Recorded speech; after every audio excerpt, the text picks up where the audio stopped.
années, l'échographie de butamine était de moins en moins utilisée. Donc c'est-à-dire que chaque fois qu'on pouvait faire une échographie de stress, on la faisait à l'effort, et qu'il fallait vraiment que les gens aient une coque d'arthrose ou aient vraiment des empêchements importants pour rester à l'échographie de butamine. Les échographies valvulaires étaient un petit pourcentage de l'activité que j'avais, c'était simplement 5-6%.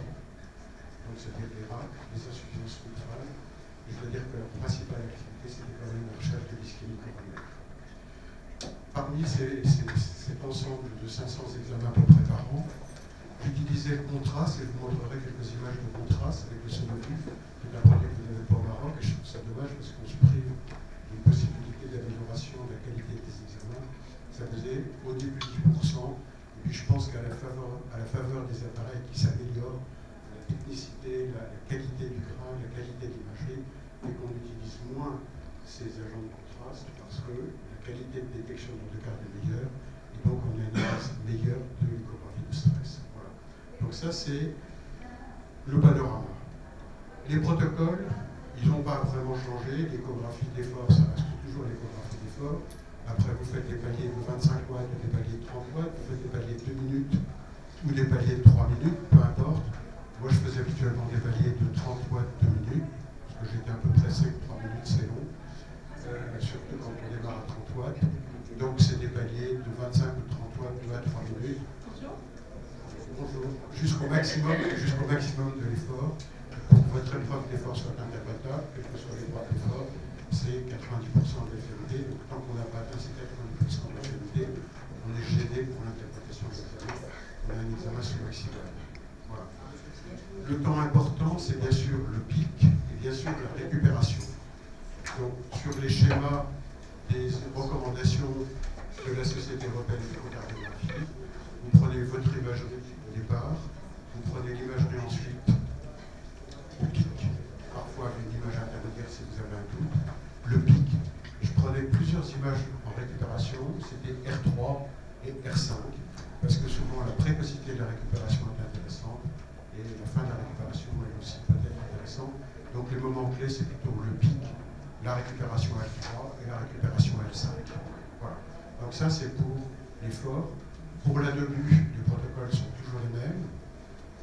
Donc on commence par un palier de 10 gamma, qui est un palier qui, à mon avis, n'a pas grand intérêt. C'est le palier de la viabilité myocardique, mais la viabilité, je pense qu'on l'étudie sans doute mieux en IRM. Et donc, palier 20, 30, 40 gamma, jusque-là, à obtenir encore la fréquence maximale. Souvent, on associait à un durée, tout simple. Demain, c'est 10 battements de plus, demain, c'est 20 battements de plus. Donc, c'est une façon astucieuse de ne pas utiliser l'atropine, parce que je trouvais que l'atropine chez les hommes, c'est toujours un petit peu problématique, et ça permettait de ne pas avoir d'effet secondaire de l'atropine. Donc, ça, c'est des petites ficelles de métier qu'on utilisait sans doute aussi dans notre technologie. Je dis la dobutamine, c'est un examen, je vous montrerai parmi les exemples, là, vous allez voir, c'est un examen qui dépasse anodin. C'est un examen pour lequel il faut être extrêmement vigilant. Il y a deux cas cliniques qui sont assez marrants, mais voilà. C'est-à-dire qu'il faut être extrêmement vigilant. Et moi, je dis, quand on fait une échographie de butamine, le smartphone n'existe plus, ni pour le médecin, ni pour l'infirmière. Voilà. Le smartphone est formellement interdit. Si on fait du smartphone, on fait entre deux examens. S'il y a une urgence, on ne fait pas pendant l'examen, même si c'est votre moment qui vous appelle, vous ne répondez pas, parce qu'on a les yeux rivés sur les caméras, et c'est ça qui est la priorité du médecin. C'est la sécurité du patient, et donc notre sécurité à nous aussi en tant qu'intervenant, infirmière, médecin. Voilà. Donc voilà pour l'échographie de butamine. Il y a un troisième type de test que je voulais vous montrer, que j'ai utilisé une seule fois dans une seule expérience de parlerai, qui est l'échographie d'hyperidamol. Alors l'échographie d'hyperidamol, elle a fait l'objet de très très nombreuses publications, et vous savez d'où elles viennent. Italie. Les Italiens sont des grands amateurs de dipyridamol. Ouais, c'est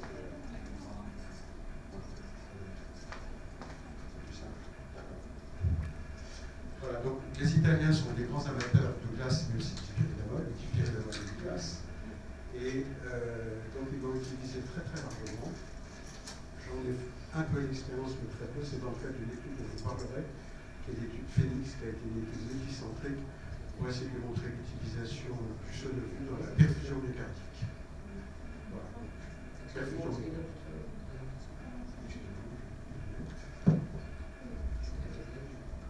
C'est la question de la présentation.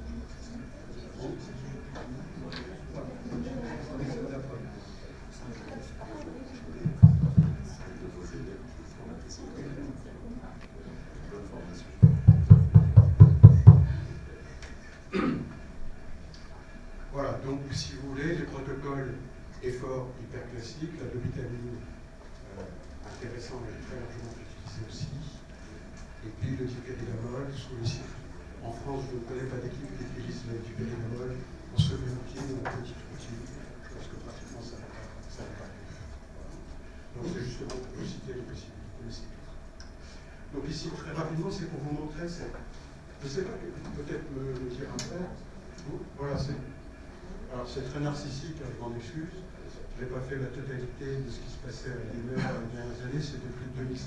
Pour ceux qui veulent les diapos, je les donnerai volontiers. Et donc c'est pour vous montrer si le début des années ici, 2011-2012, c'était le début de l'utilisation du VidMed, qui est vraiment, je trouve, une machine fantastique.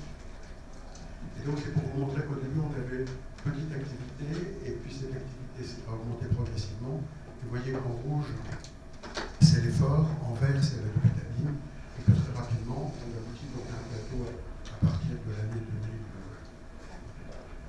2013, 2012, 2015, pardon.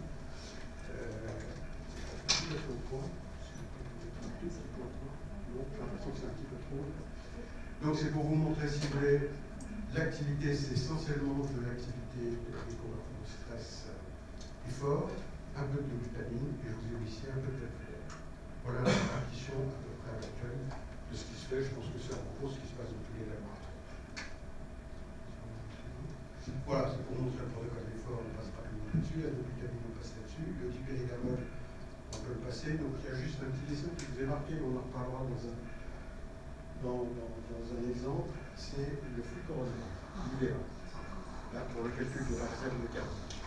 Alors, moi, je n'ai pas l'expérience de cette technique, mais c'est une technique que je connais très bien. Je ne sais pas si vous connaissez ce collègue qui est un échographiste remarquable qui s'appelle Patrick Lemoun, qui est à Compiègne. Et ce garçon travaille remarquablement bien, fait énormément d'articles dans le jazz, c'est-à-dire au niveau de la qualité de son travail. Et il est vraiment un des experts en France, pas très reconnu ni connu, de la réserve coronaire et donc de l'enregistrement du flux d'interventriculaire antérieur en paracétamol à gauche, ce qui est intéressant quand il y a une atteinte possible ou recherchée de l'interventriculaire antérieur. Donc là, vous avez le protocole de la perfusion du dipéridamol et ensuite de l'aminophiline pour contrebalancer l'effet du dipéridamol. Voilà. Donc, dernière diapositive. On en parlait ce matin, c'était avec son ami. Tu me rappelles ton prénom? On peut dire, le but des échographies de stress, c'est d'avoir un examen positif. Parce que quand on est c'est comme la queue du Mickey quand on était petit, on tirait dans les manèges, et on est content d'avoir un examen positif. On peut avoir des examens positifs sans pour autant avoir de coronaropathie sous-jacente. Et on sait très bien, c'est un collègue allemand qui travaille au Canada actuellement, qui a montré que le fait d'avoir une échographie de vitamine positive, une échographie de stress positive, était un élément important, car même s'il n'y avait pas de coronaropathie, les courbes actuarielles de survie se dispersent en fonction de la négativité et de la positivité de l'échographie de stress. Ça veut dire que vous avez un taux d'événement cardiovasculaire plus élevé, même si vous avez une échographie de stress positive sans atteinte coronaire significative. Alors l'explication est bien double parce que c'est pas clair, ça déstabilise tout le monde. Et on se dit, si elle est positive, c'est parce que tu as mal compris ton examen, tu as mal regardé tes images, et en fait, tu n'as pas de possibilité là où il n'y en avait pas. Et donc ce papier-là, moi je vous le conseille vivement, pour vous passer les références précises. C'est un papier de recommandation des sociétés européennes de cardiologie qui concerne les syndromes coronariens. Ça a été publié en 2022, donc c'est tout récent, je ne sais plus si c'est janvier ou février. Le premier, c'est je crois que c'est un surpoids, peu importe. Et c'est pour vous montrer qu'on peut avoir des échographies anormales de stress, et je vous le laisse à l'écran parce qu'il faut toujours avoir ça à l'esprit, et qu'on peut avoir une échographie de stress positive, soit parce qu'on a un problème d'afterload, c'est-à-dire de fausse recharge, soit lié à l'hypertension, soit lié éventuellement à un obstacle sur la voie aortique. On peut avoir, et c'est la première chose peut-être à éliminer, c'est les difficultés d'interprétation de l'échographie, mais je voudrais insister sur ce problème sur ce problème de demande. Un autre problème aussi qui est intéressant, et on le reverra, c'est le spasme coronaire ou les dysfonctions de la microcirculation, par exemple, chez les patients diabétiques. Voilà. Donc on peut très bien voir, et c'est l'intérêt aussi de l'étude de l'interventriculaire antérieur par voie parasternale, parce que ça va vous montrer des altérations du flux de l'interventriculaire antérieur après adénosine, et donc là aussi ça a un intérêt parce que ça va montrer que ce n'est pas les gros vaisseaux, mais que ce sont les petits vaisseaux qui peuvent être impliqués.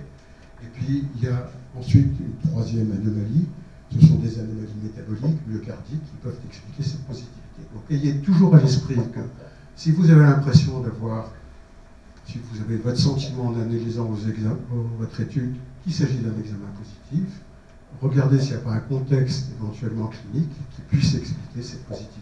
Voilà, donc c'est ça que je voudrais, un premier message, si on peut parler de message, ça veut dire, voilà, un examen positif, ce n'est pas une erreur forcément de diagnostic que vous avez fait, mais ça peut être un contexte clinique un peu plus compliqué. Voilà. Est-ce qu'il y a des questions? Oui, est-ce que vous parlez de l'hypertension, patient hypertendu, contrôlé ou pas? C'est contrôlé?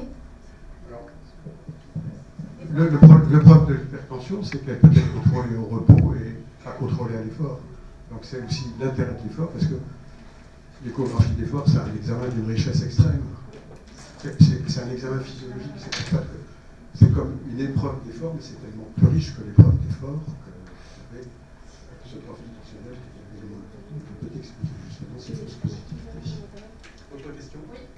Qu'est-ce que vous faites avec la positivité si jamais vous avez une écho d'effort positive et effectivement le patient n'est pas contrôlé, vous considérez quand même c'est positif, vous partez faire une autre exploration, moi vous vous dites oui c'est peut-être en rapport avec l'hypertension, ou bien c'est juste une explication qui sera donnée si jamais la choro est normale.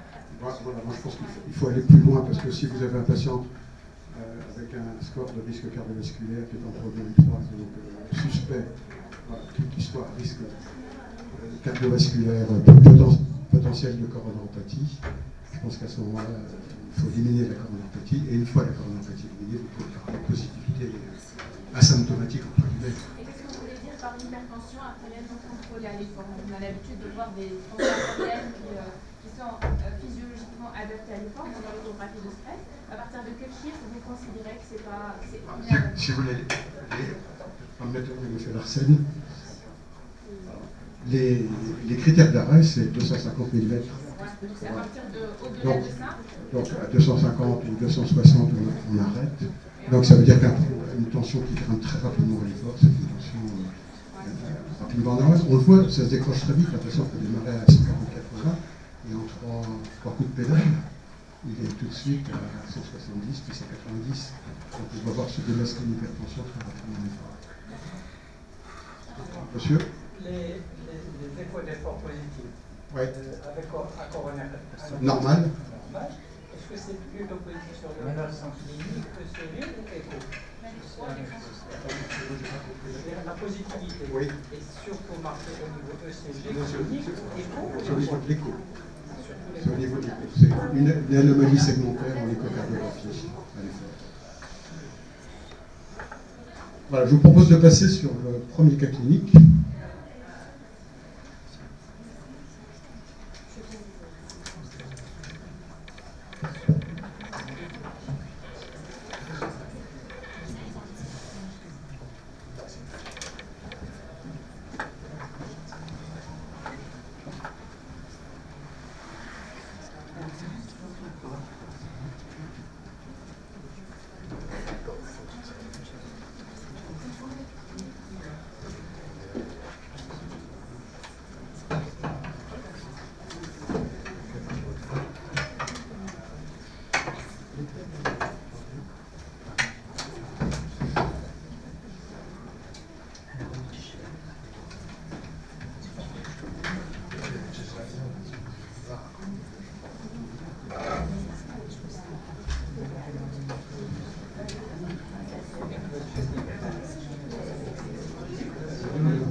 que quelqu'un peut m'aider pour le diaporama? Je ne vois pas.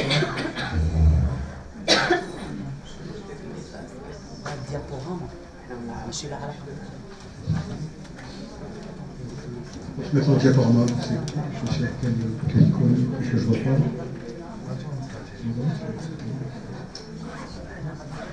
Non, non, non.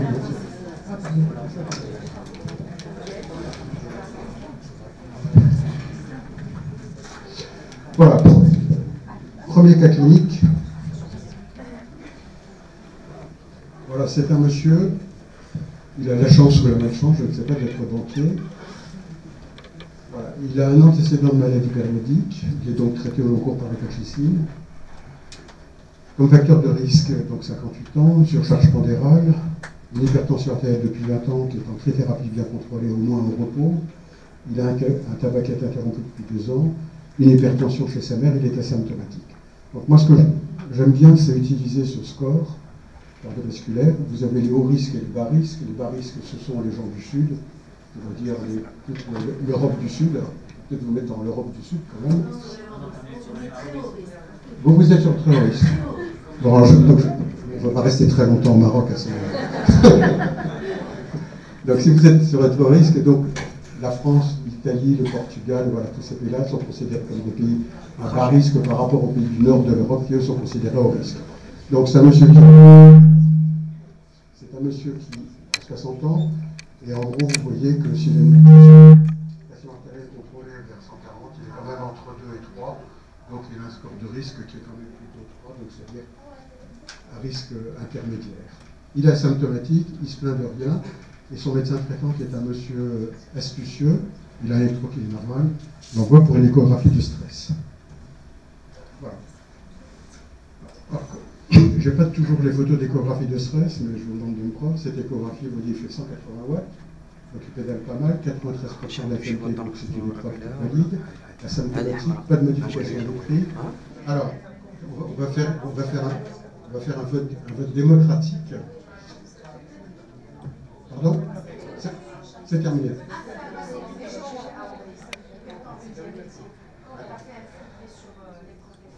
Donc tu fais quoi? Coro. Alors, qui est pour la coro? Tout le monde est pour la coro. Qui est pour le coroscanner? Donc c'est moitié-moitié à peu près, 60-40. Alors, moi je vais vous dire ce que j'ai fait, puisque j'étais sous cardiologue, je lui fais faire un coroscanner. Tous discutent, la vérité n'est pas unique. Voilà, le coroscanner a été fait par la collègue que j'ai associée, qui s'appelle Adela Roenan. Voilà ce que ce coroscanner montre. Premièrement, c'est un patient qui a des calcifications qui sont massives, et il a un score calcique qui est supérieur à 400. Deuxièmement, c'est intéressant, vous allez voir, ici c'est marqué sur la photo de gauche, il a une sténose circonflexe qu'on voit bien, et qui a été estimée à 80%. Donc hyper significative. Donc sténose dans la circonflexe proximale, ou circonflexe moyenne, significative. Sur l'IVA, lésion intermédiaire, 52%. Donc atteinte vitronculaire, une sténose serrée, et une sténose moins serrée, mais quand même proche de la significative. Ça veut déjà dire significative. Voilà, une dilatation, une hypertrophies modérée du ventricule gauche, ça c'est l'hypertension, et pas d'anomalie de ça. Donc qu'est-ce qu'on fait maintenant? Une coro.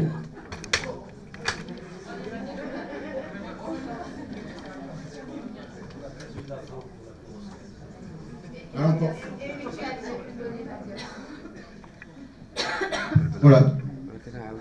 Donc vous regardez la coronagraphie, je vous laisse regarder.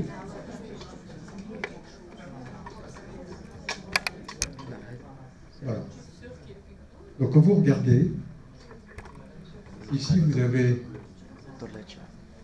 qui est plus une section.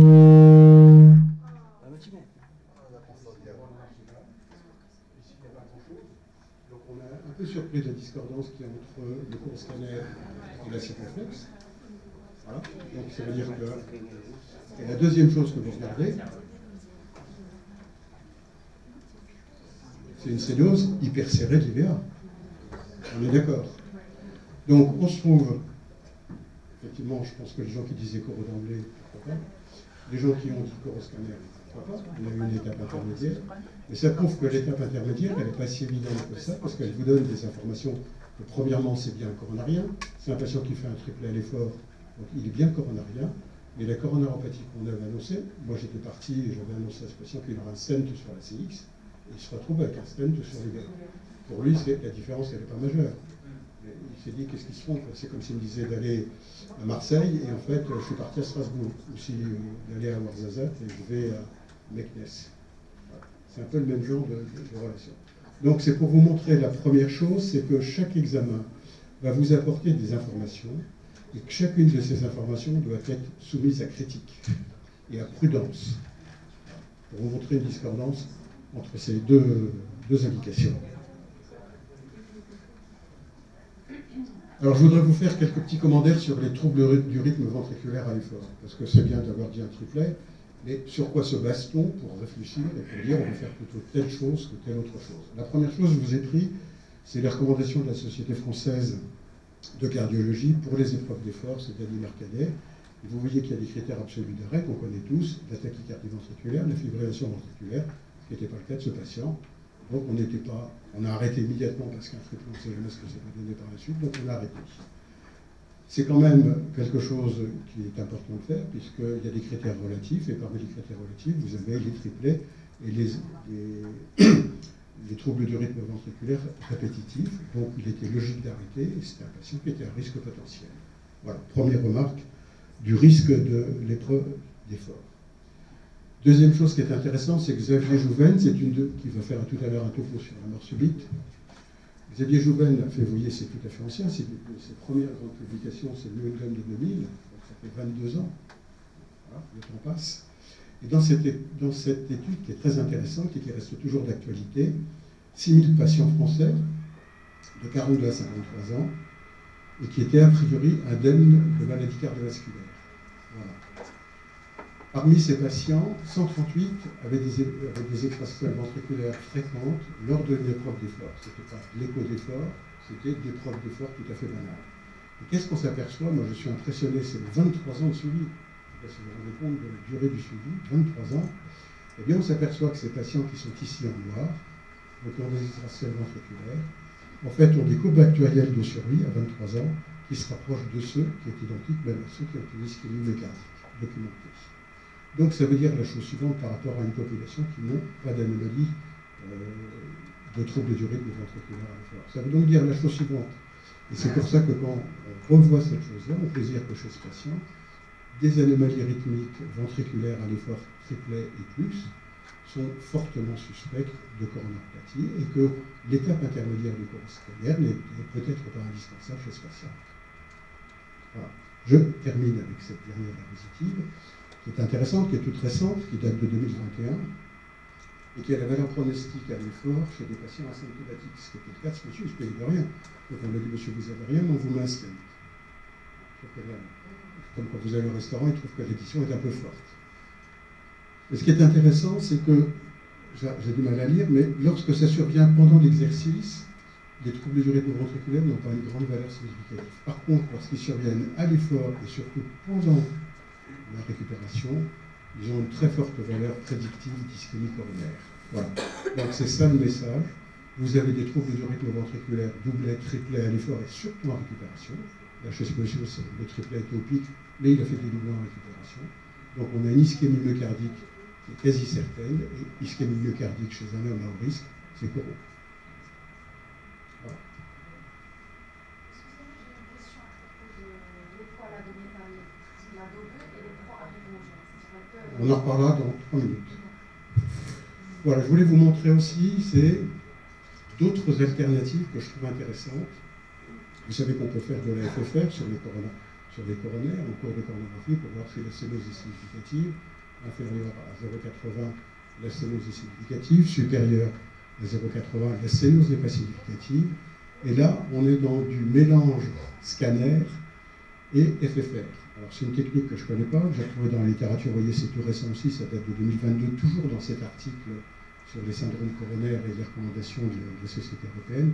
Et j'ai trouvé cette dernière image particulièrement intéressante. Regardez celle-ci qui est la plus intéressante, c'est que vous avez en bleu une vascularisation normale avec un flux coronaire qui est normal, qui est supérieur à 0,80. Et vous avez ici, au niveau de la coronaire droite, au niveau de la paroi ventriculaire antérieure, et de la partie distale des deux artères, vous avez une FFR qui est inférieure à 0,80 et qui vous traduit que les sténoses présentes sur ces segments d'artères sont des sténoses significatives.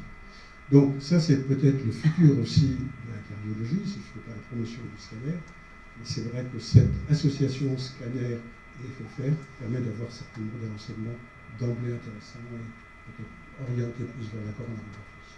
Voilà. Donc c'est un papier récent, c'est une photo que vous trouverez dans ce document.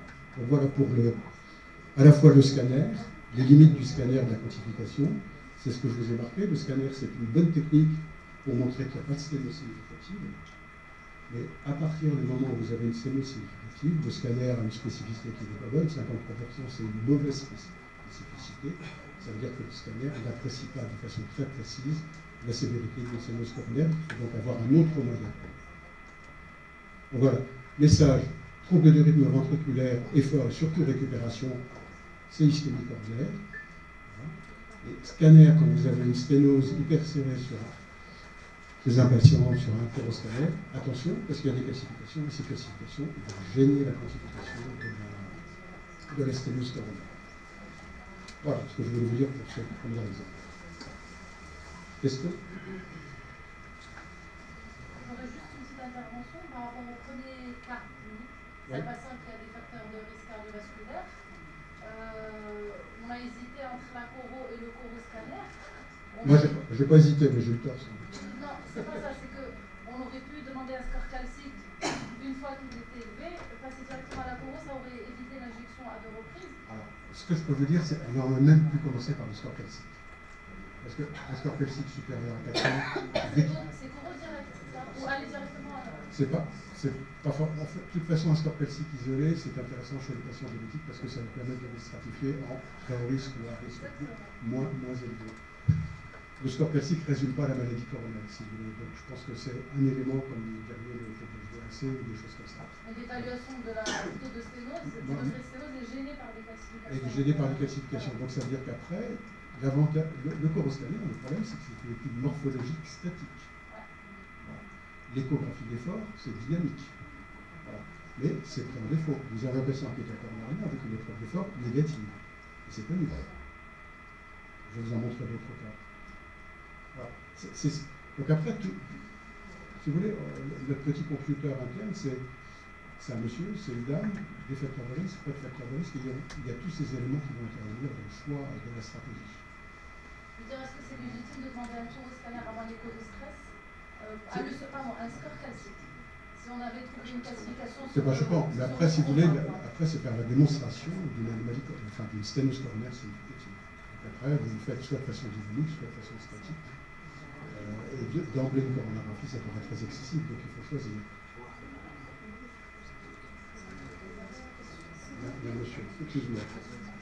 Ouma, c'est une dame, pardon, en noir.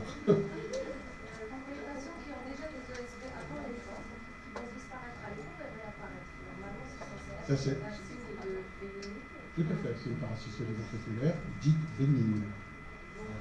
Donc, non, mais quand le seuil habituellement, à partir duquel les extrasystoles disparaissent, c'est 110 par milliard. Au-delà de 110, 115, c'est variable. Généralement, c'est vers 110. Elles disparaissent à 110. Dès que la récupération, la fréquence cardiaque baisse en dessous de 110, elle apparaissent. Donc là, moi, je n'ai jamais été plus loin peut-être à tort. Je pense qu'il n'y a pas d'éducation à explorer ces patients. On peut pas les considérer comme des ischémiques au sens technique du terme. Je n'ai pas pu récupérer les images de l'oxygène. Alors, je les considérais comme normal. Ça va? J'arrive. Je ne réponds pas.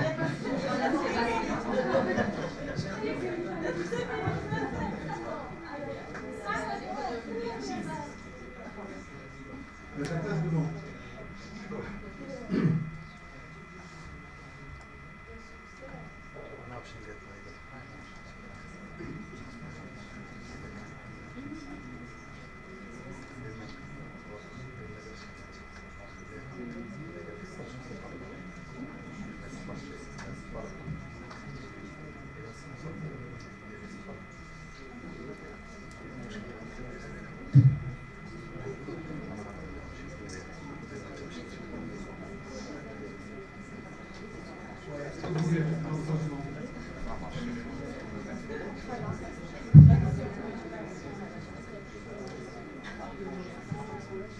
Voilà.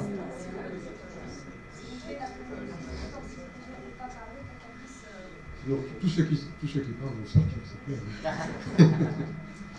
Voilà, c'est un monsieur dont je vous ai mis les années dans lesquelles je l'ai vu, donc c'est un peu dans ce magma de tous ces échos annuels, là, pratiquement 5000 échos. Voilà, c'est un monsieur qui a 62 ans, que je suivais depuis pas mal d'années. Plus près, voilà, mais après il y a des faits Larsen. Donc, c'est un coronarien banal, hein, surpoids, d'hypertension, de la dyslipidémie. La particularité de ce monsieur, c'est qu'il a quand même une cardiopathie ancienne, 95. Donc on est en 2011, c'est vrai, quasiment 20 ans plus tard, 20 ans plus tôt. Il a fait un infarctus antérieur non vascularisé, c'était à l'époque où il n'y avait pas le SAMU, il n'y avait pas la recanalisation, la thrombolyse, enfin il y avait la thrombolyse, mais je ne sais pas ce qui s'est passé exactement. Il n'a pas été revascularisé.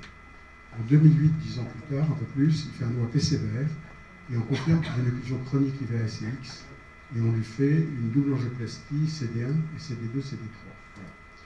Ce monsieur, c'est important, il a une fraction d'éjection de 34%, c'est-à-dire qu'il a une dysfonction VG sévère.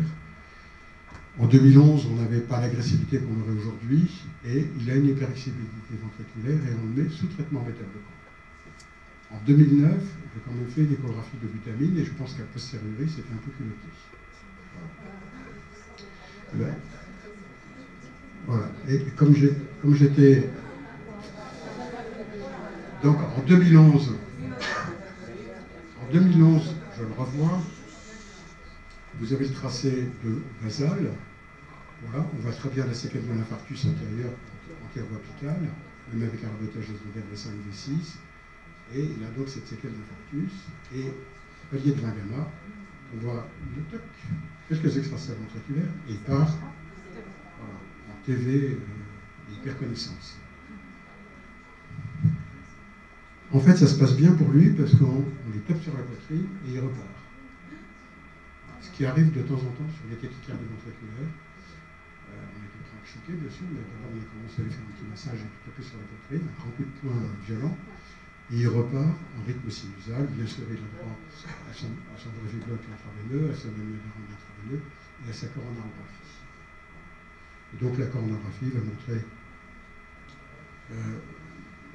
des lésions et il sera dilaté sur ces lésions. Moi, ce que je voulais vous montrer, c'est deux choses. La première, c'est, je pense qu'il faut être extrêmement vigilant sur la fraction d'éjection ventriculaire quand vous faites une échographie de butamine. Et donc, toute dysfonction ventriculaire gauche, tout antécédent d'infarctus comme il avait, tout antécédent de troubles du rythme ventriculaire, à l'évidence, c'était prendre un risque majeur. Et ce patient, si on avait dû lui proposer un test d'ischémie, c'était plus un effort qu'une début. Et si on ne pouvait pas faire l'effort, ne pas faire de début, il fallait lui faire ou la coro directe, parce que fraction d'éjection 34%, quasiment pour moi c'est une indication maintenant de coronarographie directe, on ne va pas se poser de problème, où il était essoufflé, où il avait une légère douleur thoracique, on va droit au but, on ne tourne pas avec 25 000 examens qui à mon avis font perdre du temps et ne résolvent pas les problèmes. Ouais, mais quand vous avez 34%, c'est qu'il y a vraiment un problème majeur. Bon. Il a un antécédent d'infarctus antérieur, donc il a déjà morflé. Bon, c'est une autre artère. Le problème, c'est de savoir est-ce qu'il y a encore de la préservation mécanique proposée. On ne va pas tourner autour du pot. Voilà. Après, on fait la coro. Peut-être qu'on peut se poser la question est-ce qu'il y a de la viabilité de l'ischémie ou pas dans tel ou tel territoire. Mais je pense que la première question, c'est de savoir exactement quel est l'état des lieux de la coronaropathie actuelle. Voilà. Donc, c'est pour vous rappeler, pour répondre peut-être à Sarah. Donc, ça, c'est un papier qui est très important. Vous devez avoir aussi dans votre collection bibliographique. C'est un papier qui est ancien, mais il n'y en a pas de plus récent. C'est un Hollandais qui s'appelle Gellingse et qui a fait toute une méta-analyse des complications de l'échographie de butamine qu'il faut donc avoir à l'esprit. Voilà. Vous avez ici, il y a des petites choses importantes. Vous voyez ici que la fibrillation ventriculaire, la tachycardie ventriculaire, dans cette série de 55 000 patients, surviennent dans 19 et 80% des cas. C'est pas fréquent, mais quand ça vous tombe sur le coin de la figure, on n'est pas très à l'aise. Même dans un laboratoire d'échographie, on a un infirmier avec soi et on met deux quand il y a un problème d'arrêt cardiaque, deux c'est pas assez. Voilà. Donc ça c'est la première chose. La deuxième chose, qui me semble très important que vous ayez aussi à la tête, c'est la rupture cardiaque. La rupture cardiaque, moi j'en ai vu quelques-unes avec des hémopéricardes, on a travaillé sur les hémopéricardes aussi à un certain moment, on a fonctionné, on voit sous xiphoïde. Ce qu'il faut savoir, c'est qu'il y a une contre-indication formelle à faire une échographie de butamine dans les 3 à 4 semaines qui suivent un infarctus inférieur. Voilà. Ne faites jamais d'échographie de vitamine ou même d'échographie de stress, mais je pense que c'est pas souhaitable, chez les infarctus inférieurs parce que la paroi inférieure est plus mince et c'est elle qui va péter. Voilà. Donc ne prenez pas ce risque. Donc, je pense que c'est une contre-indication relative qui n'est pas très connue. Faites attention dans ce contexte-là parce que vous pouvez avoir des incidents. Donc ça veut dire que 2 choses. Les troubles du rythme ventriculaire sont peu fréquents, ils peuvent être graves. Et ils avaient eu 3 morts dans cette série, si je m'en souviens. Non, rupture cardiaque 3 et fibrillation ventriculaire 2. Voilà, donc vous voyez, c'est sans cesse complications importantes sur certaines patients, c'est très très peu, mais c'est des complications majeures. Et donc il vaut mieux les connaître, ou les redouter, ou éviter qu'elles surviennent. Voilà pourquoi je vous ai montré ce cas. Alors, ça vous pète la figure, je me rappelle très bien. Ça fait un peu drôle. Des questions?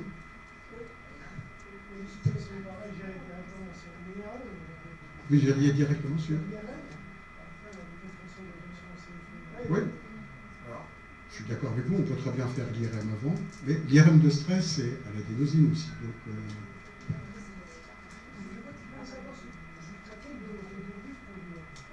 moi, je ne dépassais pas 50 gamma km/min. Ouais, bah, ça veut dire que vous êtes peut-être plusieurs. C'est comme un orage, hein. Le ciel est bleu, puis tout d'un coup, vous avez un éclair violent et les ouèdes qui débordent. C'est l'ouette. Ça fait partie. Vous avez un chariot d'urgence. Hein. Comment? Ah bah ça, faut pas. Alors, moi, je vais vous donner un conseil. Pas d'examen. Non, pas d'examen, parce que si jamais le patient et son médecin traitant arrivent à démontrer que vous n'avez pas de bêta-bloquant, je pense que vous aurez un maille à partir avec la justice de votre pays. Injectable?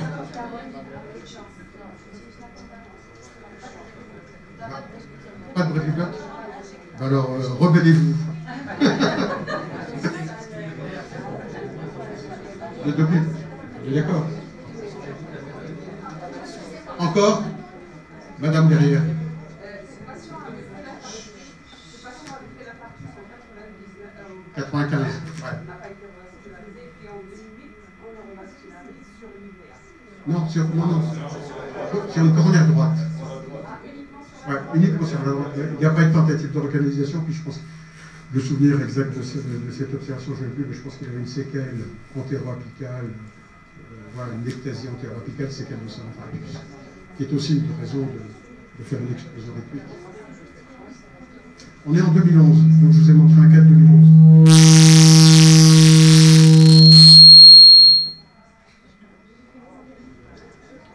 Donc, ce que je voulais, c'est pas raisonner comment ferait-on en 2022 pour un patient qui avait en 2011, c'est pas ça le problème, c'est de vous dire, à l'époque, j'ai pris la décision de lui faire une échographie de vitamine, et je pense que cette décision n'était pas bonne. Pourquoi? Parce qu'il avait, je vous montre un autre, parce qu'il avait une fraction d'éjection de basse à 34%. 1, il avait une fraction d'éjection de basse à 34%. 2, il avait un antécédent plus sévère. Et 3, on avait la notion de trouble violent. Donc je pense qu'il y avait tout un faisceau d'arguments pour dire que c'était vraiment le mauvais examen. Parce qu'on veut dire, je pense qu'il faut que vous preniez 5 minutes. C'est pas parce qu'on vous adresse à un patient que vous faites l'examen qu'on vous a demandé. Vous avez un dialogue avec le patient. Vous interrogez votre patient.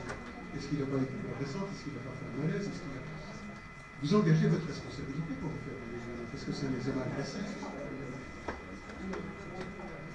Donc il faut réfléchir. Et les choses ont pu changer. Il a peut-être vu son cardiologue traitement 3 mois avant. Qu'est-ce qui s'est passé entre 3 mois et le jour où vous allez voir les douleurs changer? Donc il faut vraiment être très attentif. Très très prudent il vaut mieux savoir refuser un examen que de le faire parce que vous avez demandé de le faire dans des conditions qui peuvent être mauvaises. Et moi je pense qu'il faut signaler les choses et dire la raison pour laquelle vous ne faites pas l'examen. Oui, monsieur? Pour l'échographie de viabilité, à la recherche de viabilité, donc à la dobutamine, est-ce qu'on doit prendre les mêmes précautions chez les patients qui ont une FEVG qui est basse? Parce que c'est surtout cette population qu'on vise pour qu'elle donne de la viabilité. La viabilité, ça fait longtemps que je n'en fais plus. Première remarque. Deuxième remarque, quand j'en faisais, et quand je pense, moi j'en ai pas vu récemment, faire par d'autres collègues, c'est des petites doses. C'est 5 gamma, c'est 7,5, c'est 10 gamma. Donc ce sont des doses extrêmement basses, on arrête à 10 gamma, on ne va pas plus haut, et on voit si la belle au bois dormant se réveille. Voilà. Donc est-ce que... C'est le même risque. Voilà, donc je pense que le risque rythmique au cours d'une recherche de viabilité, il y en a pas. Il est réduit. Voilà.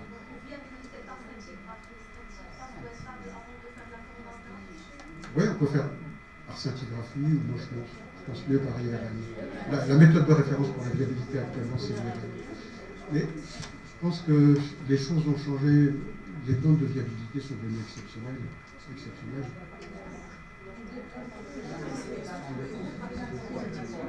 Alors, la question c'est faut-il démaquiller avant les tests, quels qu'ils soient, debout ou effort. Moi je trouve que c'est mieux de démaquiller avec une réponse double, binaire. Quand vous êtes en échographie de butamine, vous mettez ta début, vous allez déplacer les récepteurs des patients qui sont sous bêta-glucane. C'est-à-dire que vous allez pouvoir passer au-dessus du blocage des bêta-récepteurs par la dobutamine. Donc si au lieu de mettre 30 gamma de butamine, vous en mettez 40, vous mettrez 40 gamma de butamine et puis c'est tout. 50 gamma s'il le faut. Donc la dobutamine, si le patient n'est pas démaquillé, ça n'est pas gênant, mais le risque rythmique est toujours là avec la dobutamine, plus les doses sont élevées, plus le risque rythmique est important. En effort, moi je trouve que c'est... Alors après, il y a deux écoles. Il y a l'école de droite, l'école de gauche. Moi je suis de l'école de droite, on va dire, ou de gauche, peu importe. Je suis partisan des preuves d'effort démaquillées. Démaquillées, on voit ce qui se passe. Un patient qui a fait, par exemple, qui a eu une angioplastie sur une IVA, vous démaquillez sur l'épreuve et vous voyez s'il souffre dans le territoire de l'IVA, c'est-à-dire s'il y a une suspicion de restauration mutuelle, ou est-ce qu'il y a une suspicion d'atteinte sur un autre territoire, comme on a ou CX. L'intérêt, c'est de démaquiller. Moi, je pense que c'est intéressant de maquiller une épreuve d'effort, une échographie d'effort, c'est quand vous voulez être certain que votre patient n'a pas d'ischémie résiduelle sous traitement. Donc, c'est une autre... Voilà, qu'il est bien traité, qu'il est bien équilibré. Donc, c'est une autre question. Donc, je pense qu'il y a deux questions différentes. Démaquiller pour savoir s'il y a une évolutivité de la cornéopathie dans un territoire ou dans un autre, et sous traitement pour vérifier que ce patient est asymptomatique à tout point de vue, à la fois sur le plan électrique et sur le plan imagance. Voilà ma position. Mais globalement, je préfère démaquiller pour savoir ce qui se passe. Et vous avez des gens qui sont tout à fait opposés.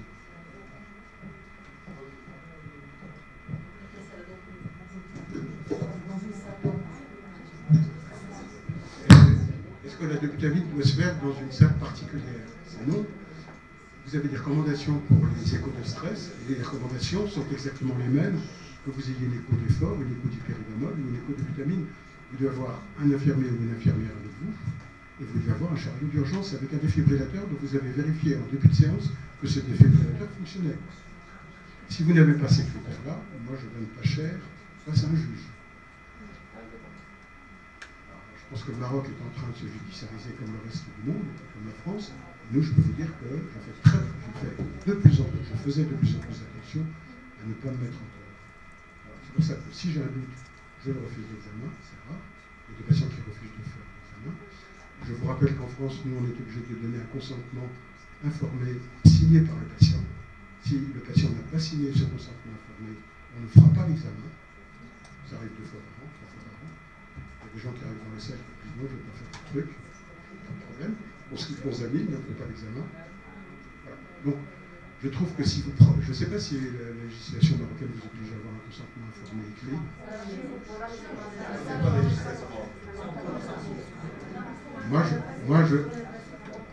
Oui, pour l'invasif, mais...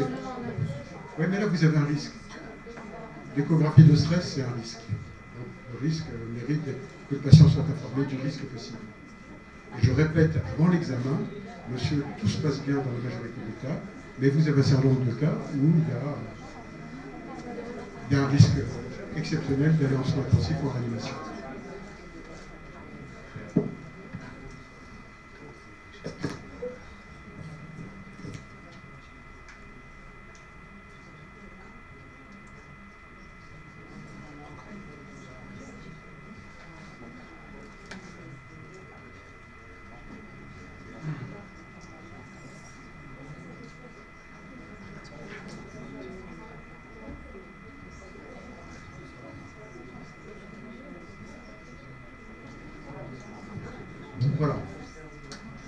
Un autre exemple,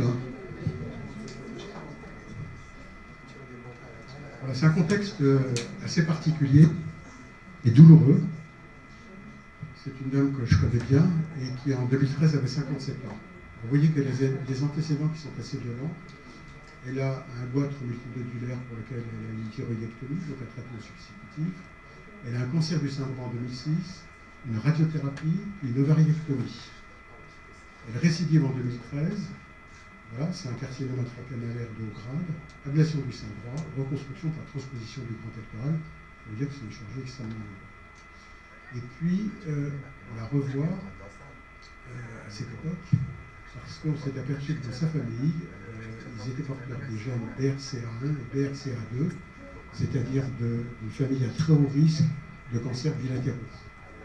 Donc je la vois pour un bilan avant l'ablation du deuxième sein. Vous voyez le contexte, ablation préventive. Exactement. Elle a des petits facteurs de risque, un peu de poids, un peu d'hypertension et du tabac léger. Voilà. Et la particularité de cette dame, c'est qu'elle signale des douleurs à l'effort extrêmement caractéristiques. Elle marche, elle a mal, elle s'arrête, ça disparaît, elle remarche, ça revient. Voilà. Donc, regardez son score de risque, le petit, voilà, elle a 60 ans, 57, bientôt 60. Et en fait, si on prend simplement son hypertension et son tabac, elle est aussi entre 2 et 3 à peu près. Voilà. Échographie d'effort, démaquillée. Et là, la difficulté, c'est l'imagerie parce qu'elle a une prothèse mammaire. Donc on est très gêné par cette fenêtre. Elle fait 90 watts, 95% de la FMT, et c'est un examen strictement normal. Voilà. Donc on est face à une dame à risque, on est face à une dame qui a des douleurs suspectes, très suspectes, et on se dit qu'est-ce qu'on fait? Alors, moi je vous demande, est-ce que on fait feu vert pour la chirurgie mammaire du deuxième côté? Est-ce qu'on fait feu orange? On peut passer à l'orange, hein, mais on risque d'avoir un flic qui va vous dire « Ah, vous êtes passé à l'orange ». Voilà. Et qu'est-ce que vous lui proposez? Une échographie de vitamine, c'est toujours les mêmes examens, une IRM de stress, un coroscanner ou une coronagraphie diagnostique d'emblée. Vous faites rien.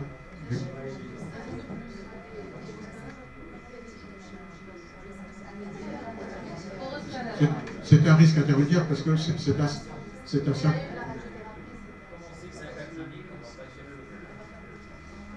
Moi, j'ai pas mis le feu vert. Donc, on élimine le feu vert. Alors, vous prenez l'orange ou le rouge? Orange. Coroscanner. On y va. Alors, je vous ai encore repris toujours ce papier de janvier 2022, qui est intéressant. Et il faut regarder quelle est la probabilité pré-test de coronaropathie chez cette dame. Hein, ce tableau-là est intéressant. Vous pouvez l'avoir comme anti-sèche. Qu'est-ce que c'est? C'est une dame qui a une angine typique. C'est une dame qui est 50, 59. Et c'est une femme. 13%. 13%, il n'y a pas de quoi fouetter un chat. Hein. Donc, a priori, on lui fout la paix. Ouais. Mais,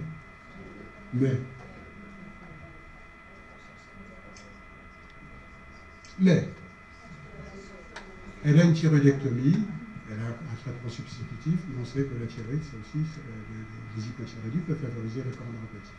Elle a une ovariectomie, donc c'est-à-dire qu'elle a une ménopause précoce. Elle a surtout une radiothérapie mammaire. Et puis, elle est inquiète, cette dame. On se comprend. Et c'était une légère fumée. Voilà, donc moi j'ai dit, je me fie à la symptomatologie, et même si effectivement elle est à 13% de risque de coronaropathie authentique.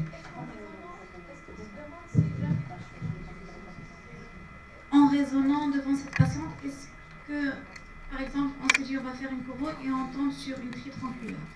Alors, là encore, pour répondre à votre question, je pense aller directement à la coro, ça me paraissait un peu agressif, parce qu'on avait un symptôme, on avait un contexte très suspect.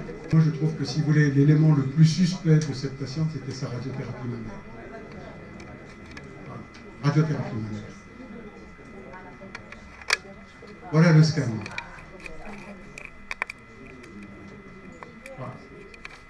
le scan, il n'y a pas d'ambiguïté. Il y a une sténose hyper serrée, juste après la naissance de la diagonale. Et donc, on a l'explication de la douleur. Et là, encore une fois, vous voyez qu'on a un patient, le premier, qui était asymptomatique, extrasystole ventriculaire triplet, un examen négatif et une coronaropathie attentive. Et là, même topo, on a une patiente suspecte, cette fois-ci, avec une symptomologie très évocatrice, une échographie de vitamine qui n'est pas convaincante et un coroscanner qui lui parle. Donc cette patiente. Voilà la coronarographie qui confirme la cédose IVA tout à fait typique, après le diagonale, juste après. Et puis vous avez après le stent. Donc elle a été opérée après 4 semaines de traitement chaque rayon de la tête. Rapide, ah oui, il ne fallait pas trop attendre. Et on la laisse quelques heures, les antiagrégants. On a considéré. Oui, bien sûr. Donc il faut la double anti-agrégation plaquettaire pendant 1 mois. Non, parce que le raisonnement, on ne peut pas tenir ce raisonnement-là parce qu'il y avait une forme d'urgence à la traiter. Même si ce n'était pas urgence, stricto sensu. On ne pouvait pas laisser pendant 1 an pour prendre le risque qu'elle fasse un deuxième cancer au niveau du sein restant. Excusez-moi, j'ai une question. Oui. Par rapport à cette dame. Plus fort. Par rapport à cette ouais. dame, elle décrit clairement ses symptômes à l'effort. Excusez-moi. Par rapport à cette dame. Par rapport à cette dame, elle décrit très bien sa symptomatologie clinique en dehors de son écho de stress. J'aimerais savoir c'est quoi qui a laissé cet écho de stress être négatif alors que la dame elle rapporte au moins des douleurs à l'effort. Donc au moins cliniquement, peut-être au cours de l'épreuve d'effort, elle aurait rapporté quelque chose. Je voudrais savoir c'est quoi la valeur prédictive négative et positive du test chez cette dame. Pourquoi elle était revenue négative? Si j'avais la réponse, je vous la donnerais, je ne sais pas. Alors après, les gens disent c'est parce qu'il y a une circulation coronaire une circulation collatérale qui permet. Bon. Je pense que si. Moi, je vais vous dire, si vous voulez, je pense que les examens en médecine ne répondent jamais à 100%. La sensibilité et spécificité, c'est jamais 100%. La sensibilité et la spécificité de l'échographie d'effort, c'est de l'ordre de 85%. Donc, c'est mieux que l'épreuve d'effort. L'épreuve d'effort, c'est 75%. Donc, c'est un mauvais examen. C'est écrit dans les recommandations qu'on peut avoir un faux négatif chez les patients à haut risque. Chez tous les patients. Donc, est-ce que je vais regarder et je vais vous montrer qu'il y a des outils supplémentaires qui permettent peut-être de pallier ces inconvénients. Parce que je trouve que regarder simplement la cinétique, c'est difficile. Cette dame avait de mauvaises images, je vous rappelle. Donc, est-ce que l'échographie d'effort était bien appropriée? C'est pas sûr. Il n'y avait rien. L'électrocardiogramme, il n'y avait pas d'anomalie électrocardiogramme. On regarde très attentivement l'électrocardiogramme parce qu'il faut avoir des anomalies électrocardiographiques isolées qui ont la même valeur qu'une anomalie segmentaire. Tout à fait. Donc c'est un tout. C'est du symptôme, c'est de l'électro, c'est de l'imagerie et c'est du contexte clinique du patient. C'est pour ça que l'examen est intéressant. Parce que on n'est pas complètement passif. Voilà. Ici, je voulais vous montrer, c'est toujours dans ce papier que je trouvais très intéressant, puisque je vous le cite à plusieurs reprises, c'est une autre façon, peut-être, de raisonner vis-à-vis de douleurs qui ne sont pas évidentes à traiter. Voilà. C'est pour ça que je vous ai mis une autre gestion. C'est le même problème. Vous voyez qu'ici, on a un électrocardiogramme, c'est au maximum de l'effort. Cet électrocardiogramme est strictement normal, pour une symptomatologie aussi tout à fait suspecte. Pas d'anomalie électrocardiographique, pas d'anomalie segmentaire. Qu'est-ce qu'on fait? On lui a fait un scan. Donc un peu la même démarche que ce que j'ai fait avec cette patiente. On a un examen qui est négatif, on se dit on ne peut pas rester parce que vraiment il y a anguille sous roche. Et donc on lui fait un CT scan qui vous montre que là, une sténose hypersévère sur l'interventriculaire antérieur et ici à la jonction du CX. Et ce que j'ai trouvé intéressant, c'est ce qu'on nous montre, c'est peut-être du futur, un peu comme je vous ai montré tout à l'heure pour la FFR, sur les artères coronaires, c'est comment ça s'appelle déjà, du PET scan. Le PET scan va vous montrer un défect ici, au repos, et ce défect ici, au moment de la vasodilatation maximale, vous montre qu'elle a une amputation de son territoire en termes ischémiques et de l'ordre de 10%. Voilà. Si je me souviens. Voilà. Et donc, ça va vous permettre de documenter non seulement elle a une sténose coronaire, mais elle a bien un phénomène d'ischémie et que la sténose coronaire qu'on a décommentée est bien en rapport avec l'ischémie qu'on vient de montrer dans l'examen suivant. Voilà. Donc c'est pour vous montrer aussi un peu les perspectives de ce mélange d'examens, à la fois de l'échographie d'effort, du CT scan, je vous ai montré l'FFR, là je vous montre maintenant le PET scan, et je pense qu'on n'a pas fini de voir évoluer les choses parce qu'on va chercher à documenter le plus vite possible les anomalies coronaires éventuelles. Voilà. Donc ce papier-là, je le trouve assez intéressant. J'en ai aucune expérience, je pense que c'est encore assez préliminaire, mais ça vous montre le devenir ou le futur possible et probable de ces investigations. Et dernière chose, c'est ce papier qui est assez récent, vous voyez, qui date de 2021, que j'ai trouvé dans le journal dans le JAC Oncologie, et qui est intéressant, qui vous rappelle que la radiothérapie médiastinale, ce n'est pas une thérapeutique anodine. Moi, j'ai le souvenir d'avoir vu beaucoup de jeunes femmes ou de jeunes gens qui ont eu des Hodgkin, vous savez, ces radiothérapies augmentées dans les années 90, ils sont sauvés, et 20 ans après, ils meurent. Ils meurent de complications de radiothérapie. Soit des médecines importantes, des problèmes de chirurgie vasculaire qui sont afférents. Et là, ici, vous avez parmi ces papiers, vous avez ici, ça concerne l'interventriculaire antérieur. Donc, plus la radiothérapie intéresse le sein gauche, l'IVA juste derrière le sein gauche, et donc une radiothérapie dirigée sur un sein gauche, c'est une radiothérapie à plus haut risque que la radiothérapie dirigée sur un sein. C'est facile à comprendre. Donc, si vous avez des antécédents de chirurgie mammaire complétée ou non complétée par une radiothérapie, à gauche, soyez particulièrement vigilants, particulièrement agressifs si ces patients-là ont une symptomologie ou non pas de symptomologie, de vraiment rechercher une atteinte de l'IVA. Voilà. Et ça veut dire qu'aussi, ça peut toucher tout le ventricule gauche, ça peut toucher le ventricule, ça peut toucher l'aorte, etc. Donc la radiothérapie, c'est une agression thérapeutique majeure, et on paye 20 ans plus tard. Voilà. Donc 2 points pour cette chose-là, c'est encore un examen négatif, je vous montre des examens négatifs exprès, savoir comment les gérer si la symptomatologie, l'un c'était le triplet, l'autre c'était la douleur, et de toute façon quand vous avez un symptôme qui vous approche, il faut vraiment aller plus loin. Et ça la règle générale. Des questions là-dessus? Voilà. Radiothérapie, c'est voilà, le danger.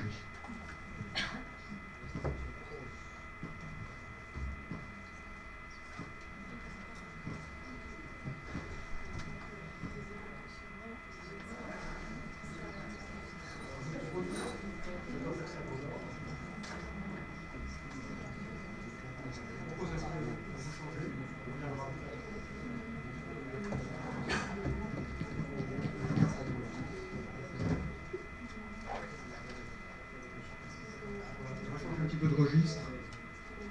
Hop.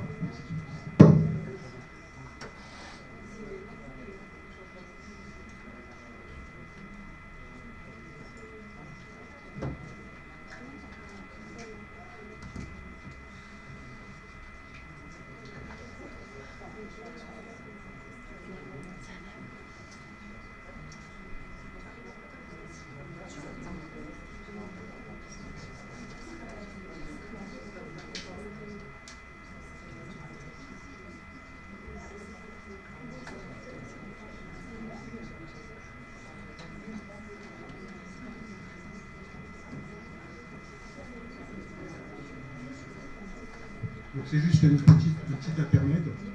Je voulais vous montrer un peu des codes contraste. Voilà.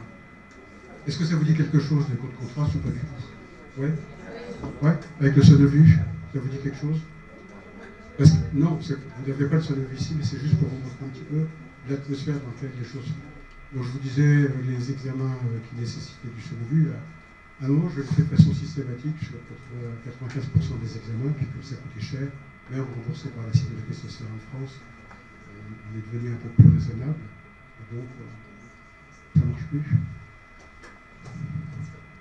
Et donc on a limité un certain nombre d'examens. Allez-y. Ouais. Bien sûr. Bien sûr.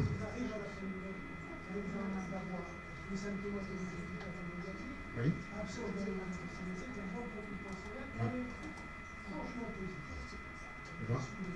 Ouais. Forte. Forte. valeur forte. Une valeur forte, c'est un symptôme. C'est un symptôme. Vous y avez quand même dans cette condition une positivité de l'effort. Si je fais des cages de 3 mm, on est plusieurs 3-4 mm, c'est coraux d'emblée. Parce que ça m'est arrivé, mais on a fait une coraux, elle était normale. Alors, il faut vérifier qu'on retombe dans la diapo du début que je vous ai donnée. Vous avez une épreuve qui est négative, faussement positive. Quels sont les critères qui peuvent entraîner une fausse positivité? C'est peut-être un patient hypertendu avec une paroi très épaisse, et donc avec un sous-endocarde mal vascularisé. Ce sous-endocarde mal vascularisé, à l'effort, va être sous-perfusé et va déclencher ce sous-décalage du segment sage. Donc,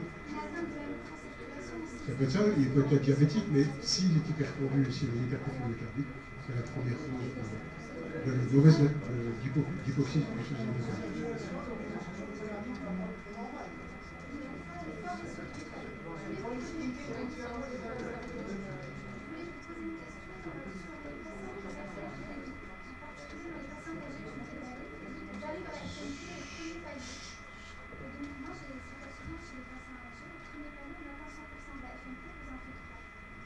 C'est bien comme ça, vous allez vous en débarrasser très vite.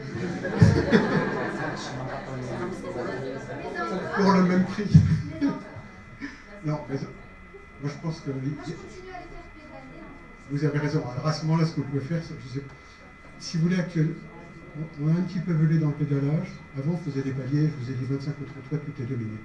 Et puis je me suis aperçu que chez les femmes, c'était difficile, si vous voulez passer de 25 à 50 ou de 50 à 75, il y avait un vrai seuil, que c'était difficile. Donc il y a un collègue qui vous a fait un profil longitudinal, c'est-à-dire qu'on augmente de façon très progressive.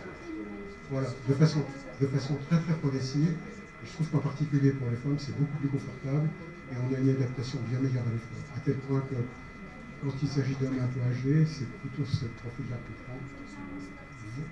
Ouais. Ben voilà. Donc je pense que ça veut dire que c'est des gens qui sont a priori sous-entraînés. Je prends l'opposé. On voit des gens qui font, nous à Paris maintenant il y a de plus en plus de bicyclettes, et il y a des gens qui font 20 km, 10 km aller, 10 km retour. Ils font 20 km tous les jours. Donc c'est-à-dire qu'ils se font 100 km toutes les semaines. C'est un bon entraînement. Ces gens-là, ils pédalent très très longtemps. Voilà. Parce qu'ils sont très entraînés, à l'évidence on voit, ils sont minces. Et même 225, on les voit monter. Donc je pense que si ça accélère très vite, c'est qu'ils sont pas entraînés, ils sont mal entraînés. C'est un risque. Il y a des gens qui ont les yeux bleus, d'autres les yeux marrons. Il y a des gens qui ont des fréquences de base très lentes. Il y avait un coureur cycliste en France, c'était Hino, qui a gagné le Tour de France plusieurs fois, qui avait une fréquence de repos très basse, moins de 40. Voilà, il était entraîné, mais il avait une fréquence déjà spontanée qui était basse.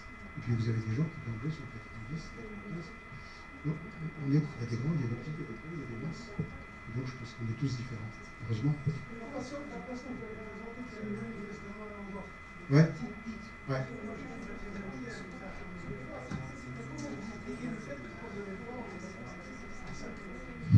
Parce que je pense que je n'ai pas été capable de démontrer, c'est un vrai problème.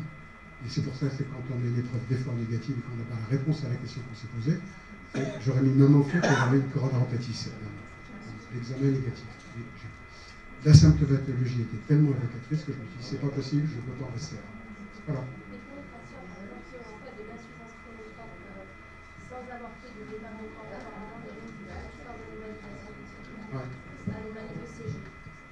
Les patients qui sont blancs, alors, il y a des patients très particuliers que j'ai vus là quand j'étais avec toi. C'est des patients insuffisants rénaux, en dialyse. C'est des patients infernaux, parce que d'abord ils ont multiples thérapeutiques. Et en plus de ça, donc on nous les envoyait pour savoir si on pouvait envisager une greffe. Donc c'est-à-dire est-ce que cardiopathie ischémique ou pas, c'était des patients hypertendus, des patients à très haut risque cardiovasculaire, et donc avec une fréquence de coronopathie extrêmement grande. Chez ces patients, on a eu toutes sortes de réponses. On a eu des gens qui répondaient normalement à un effort, qui ne répondaient pas à l'effort, des gens qui ne répondaient pas à la début, c'est-à-dire qu'on leur mettait 50 gamma de début et on ne dépassait pas 96 ou 98 de fréquence, donc on a des épreuves carrément très sous-maximales, on ne pouvait rien faire. C'est des patients chez lesquels on fait un coroscanner, mais ils sont bourrés de calcification, donc on ne voit rien. On ne sait pas ce qu'on fait. Donc ce sont des patients pour lesquels, moi je n'ai pas de réponse, il n'y a pas de réponse. On en a fait comme ça, je ne sais plus, une cinquantaine. Et de temps en temps, on découvre des anomalies, de temps en temps, on est incapable de répondre. Je sais pas ce que vous voulez tout à l'heure, c'est patient. Oui. Je voudrais avoir une idée sur votre expérience par rapport au trajet intramural et les Alors moi, je ne suis pas coronagraphiste. Je ne suis pas coronagraphiste. Oui, ça peut des épreuves de facteurs résidus. Mais quand le trajet est intramyocardique, je pense que ça se traite par stent. Voilà. Ce n'est pas un cas que j'ai eu fréquemment. Je n'ai pas le souvenir d'avoir été confronté à ce genre de choses.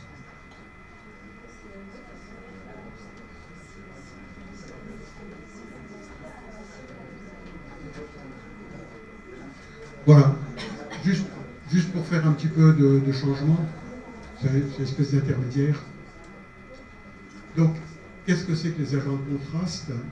Comme on vous le dit, les agents de contraste, ce sont des microbules qu'on va injecter par voie veineuse périphérique, qui ont la taille des hébaties, voilà ce qu'on nous montre sur ce schéma animé, et qui vont passer le filtre pulmonaire, donc ils ne sont pas écrabouillés comme quand vous faites du contraste pour rechercher un foramen perméable. Donc ça passe le filtre pulmonaire et vous les allez les voir arriver, on les voit très bien arriver, dans l'oreillette gauche ou dans le ventricule gauche. Voilà. Donc c'est totalement indolore. Ça disparaît avec la respiration en l'espace de 2 minutes. Le seul problème soulevé par les agents de contraste en termes de pharmacovigilance, c'est un risque d'allergie. Donc la seule question que vous ayez à poser, on a à poser à ces patients-là, c'est est-ce que vous êtes un grand allergique ou pas? S'ils ne sont pas allergiques, on peut très bien faire cette injection. Voilà. Donc vous avez l'ultrason qui va pénétrer. Je vous mets la patiente suivante. Donc ça marche de la façon suivante. Ça devrait ici avoir un petit schéma. Vous avez le probe, le capteur, qui va envoyer des ultrasons sur cette bulle, qui va la faire résonner. Et en résonnant, il va mettre différentes fréquences. Ça, c'est la fréquence fondamentale qui est émise par l'ultrason. Et vous avez des subharmoniques, des ultra-harmoniques, et vous avez surtout la seconde harmonique. C'est la seconde harmonique qui va être utilisée pour améliorer la qualité de l'image, et c'est ça qui va vous permettre de mieux voir ce qui se passe en réalité. Voilà, je vous montre comment cette bulle fonctionne. Pardon, je ne sais pas si elle voulait fonctionner. Elle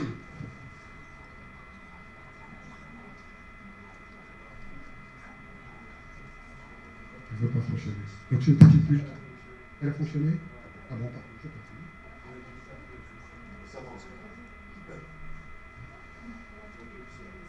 Voilà.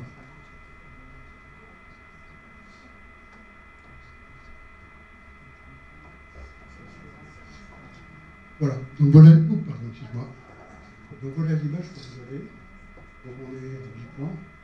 Vous voyez qu'on a une définition qui est fantastique. Voilà. Donc il n'y a pas besoin d'avoir fait 15 années d'études d'une thèse de science pour voir tout de suite.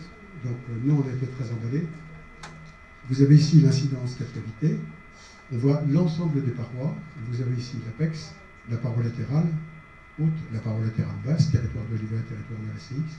Et vous avez toute la paroi inférovasale et ici la paroi latérale en totalité. Ici en totalité, vous avez la paroi antérieure, la paroi inférieure, ici la paroi antérieure. Vous voyez qu'on est parfait.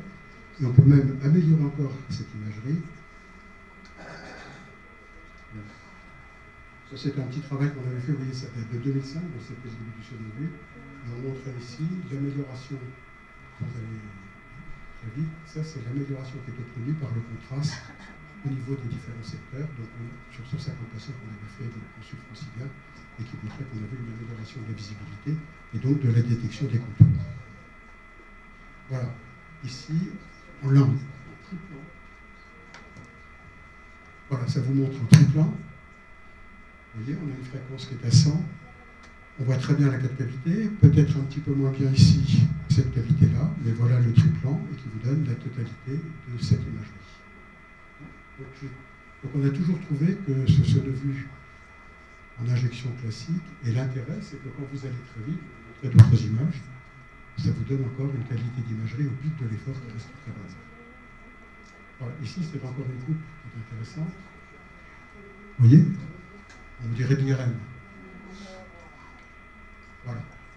Donc voilà, ici, on est à 100 par minute. Alors, les coupes sont prises à différents niveaux.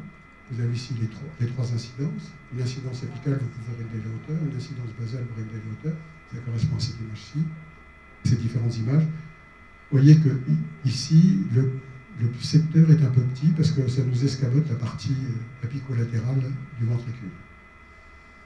Mais à 150 par minute, la fréquence est plus grande, la cavité ventriculaire s'est réduite. La suivante.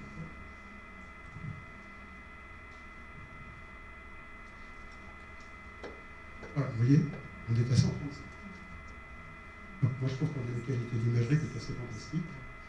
Après, ce qui nous a manqué, si vous voulez, et c'est là où la société Bracco, qui est une société italienne, n'a pas investi, parce que, bon, sans doute pas poussé par les grands ténors de l'échographie mondiale, c'est qu'après, il faut traiter ces images-là, donc c'est de l'intelligence artificielle, mais informatique.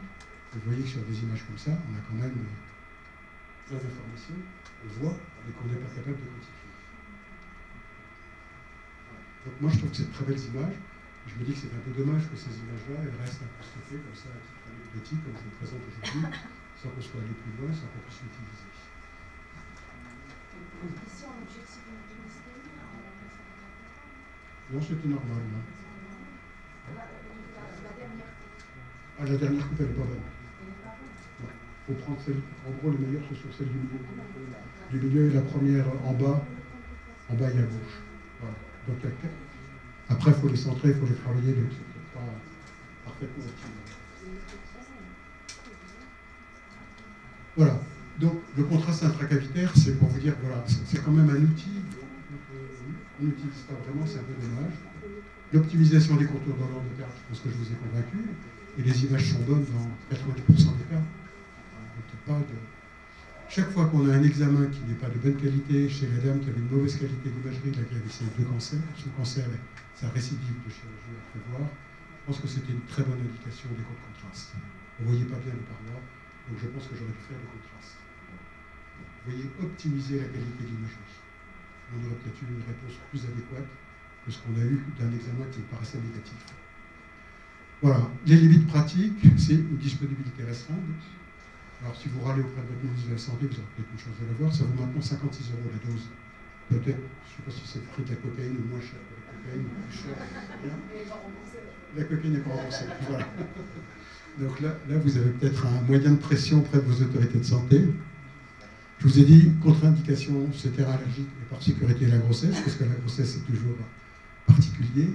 Et chez nous, pour les patients qui sont en longue maladie, c'est-à-dire les diabétiques, les coronariens, et tout ce qui est hypertension sévère, c'est remboursé par la sécurité sociale. Voilà.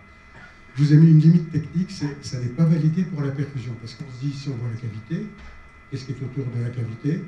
C'est les artères coronaires. Donc l'idée, c'est que ça quand même d'avoir une idée sur ce qui se passe en perfusion coronaire, plus que simplement l'intracavitaire qui est quand même très grossier par rapport à la perfusion coronaire. Voilà. Donc, je vais terminer par ça. Ça, c'est une étude multicentrique internationale à laquelle j'ai eu la chance de participer. Voilà, c'était une étude qui était intéressante sur le plan du concept, et je dirais qu'elle est décevante sur le plan des résultats. Sur le plan du concept, c'était de se dire, on va étudier la perfusion myocardique à partir du contraste et du contraste sonovique. Comment fait-on? On fait une perfusion avec une seringue électrique basculante, perfusion continue du sonovus, et on fait des flashs. C'est le travail de Sanjeev Saul, qui est un Américain très brillant sur l'utilisation du contraste pour la perfusion myocardique, mais chez l'animal.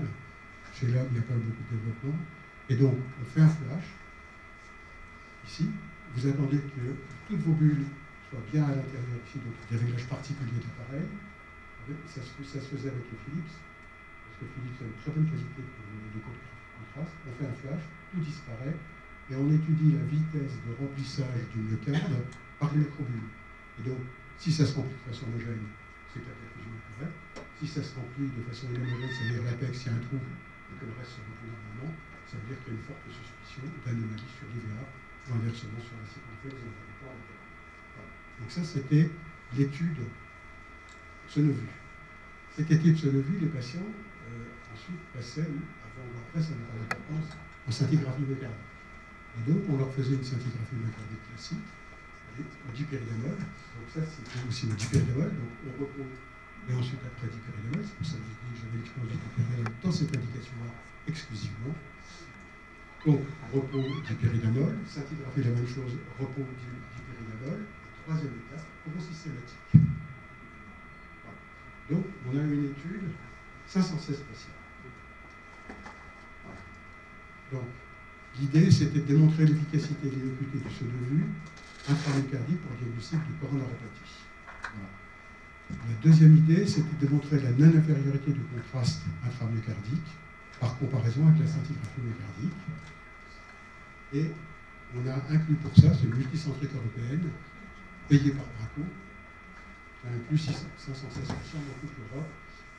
L'objectif de Bracco, c'était de faire valider aux États-Unis le saut de vue qui n'était pas validé, puisque les agents de contraste. Donc, pour détecter une anomalie, c'est bon. Mais pour être certain que l'anomalie soit en rapport avec le défect, ça n'est pas très bon. 55%. Voilà. Donc, pour terminer avec le contraste, c'est pour vous dire, pour moi, ça me paraît un outil très intéressant. Et cet outil, on peut l'utiliser quand même en routine pour une meilleure détection des anomalies et donc pour une meilleure appréciation de. Est-ce que vous voulez encore un cas? Vous en avez encore un? La clôture. C'est une dame qui a 60 ans. C'est une dame de la région portugaise. Elle s'appelle Gomes. Elle a des hypertension, elle a du diabète depuis plus de 10 ans. Donc c'est une patiente qui est au risque, très au risque, parce qu'elle a aussi de la dyslipidémie, elle est très anxieuse. Et en fait, elle perd la douleur thoracique.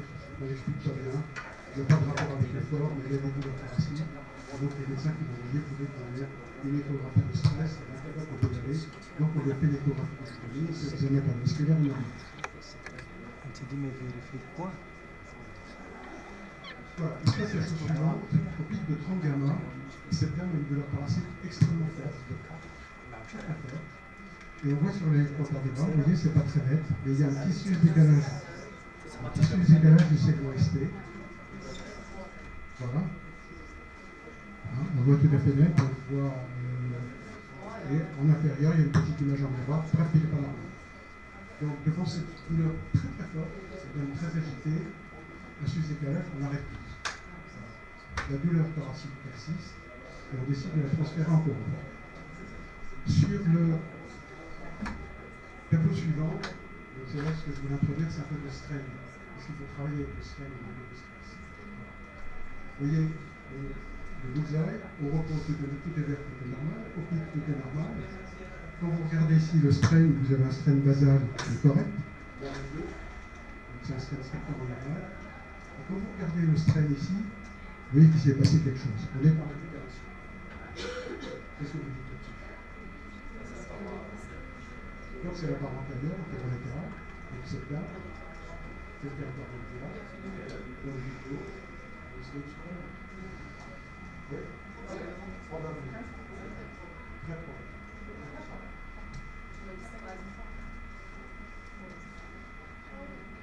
Alors, la coro. La coro est normale. Donc il est là, on n'a pas. La coronaire droite, on n'a pas. Et voilà, on ne fait pas tout dans la pose. Elle a fait ta petite seconde pendant La petite seconde, pourquoi on ne voyait pas? Alors les douleurs, on ne voyait pas. On ne voyait pas. Oui. Pourquoi on ne voyait pas la valorisation médiale à l'échographie? Parce que c'est une entité très particulière sur laquelle on a travaillé. Il y a très peu de 33 cas d'internes. On l'a présenté à la prise, donc la dernière fois, on a laissé Elisabeth.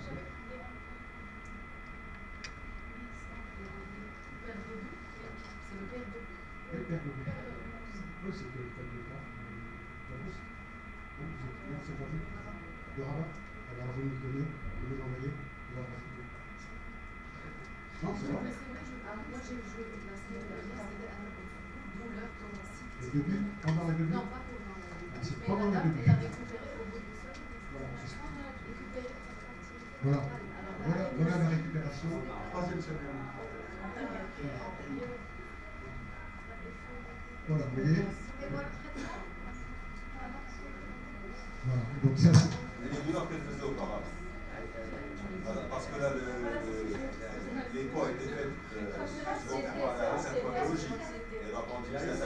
super, tant mieux. Mais est-ce qu'elle faisait est-ce qu'elle n'avait pas un trop de la microcirculation? Tous les cas. Ce que je voulais vous montrer, c'est ça. Donc c'est ce qu'on a présenté. Il y a 3 cas de plus qui ont été fait par des Turcs. Il faut que je rajoute. Si vous voulez nous enlever votre place, c'est 34, les associations de communication. Donc voilà, ces cas-là, il y en a partout. Comme je vous l'ai dit, il y en a surtout aux USA, il y en a en Europe et il y en a aussi dans d'autres pays. C'est Takotsubo, mais ce n'est pas Takotsubo sous le vue.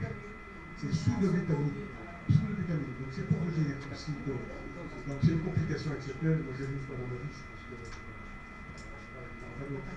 je pense que c'est pour vous montrer que si vous voulez, plus vous en faites, plus vous voyez de choses, plus c'est compliqué, parce qu'il y a des situations auxquelles on ne s'attend pas, et quand ça nous est donné certains à suivre, c'est Takotsubo pendant la nuit, on connaissait, on en avait jamais vu.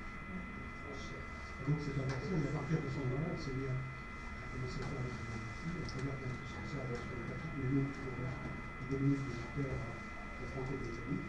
Et vous voyez, c'est toujours la même chose, c'est une douleur thoracique ou un bilan préopératoire. Les symptômes, c'est dans la plupart du cas au pic, quantifiant gamma, c'est parfois en opération, pas dans le cas. C'est des femmes de 92%. Ça ne veut pas dire que ce que c'est des femmes. On fait une échographie de vitamine. Là, il se trouve que c'est surtout chez les femmes. L'élévation du segment ST, c'est le tiers des patients. La coronographie normale, c'est la majorité du cas. Et vous voyez qu'au moment où vous avez fait la détérioration de la fonction de la gauche et une dysfonction des jeux en moyenne de 35%, donc c'est quand même sévère. L'angiographie, c'est la forme médicale, c'est celle que vous avez eu 70% du cas, c'est-à-dire le médicale La troponine, c'est un point important. Il y a toujours une élévation de troponine, mais c'est très discrète par rapport à syndrome de la vie. Très peu élevé, plus. Ce que vous avez vu aussi dans la classe de récupération liquide, c'est mieux envahi parce que dans cette séquence, en Europe, c'est une dizaine, 90%, c'est assez curieux. C'est un observatoire qui est à gauche, donc le cerveau, ça marche. C'est l'eau, une obstruction à travers la gauche avec une fuite de trace très importante. On a essayé de voir s'il y a une nouvelle séquence d'apporter quelque chose. Il y a pas mal de mécanismes, il y a très peu de strain. Vous avez vu ce strain, vous avez vu que c'est quand même très restrictif. Donc les vidéos de ce strain en récupération, ce strain est très très intéressant parce qu'il vous montre vraiment probablement l'espace.